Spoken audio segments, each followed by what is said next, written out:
नून league और पाकिस्तान तहरीक इंसाफ अशराफिया की नुमाइंदा हैं। अशराफिया का ख्याल रखने के लिए इन जमातों को मुसल्लत किया गया।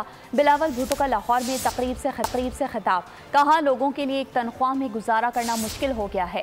हुकूमत में आकर तनख्वाहों में 100% इजाफा करेंगे।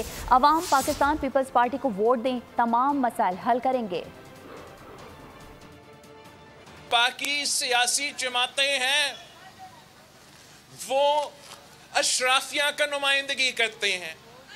सिर्फ एक ही सियासी जमात है जो 3 नस्लों से आपका नुमाइंदगी करते आ रहे हैं। पीटीआई और मुस्लिम लीग नवाज को मुसल्लत किया गया ताकि वो सिर्फ और सिर्फ अशराफिया का नुमाइंदगी बने।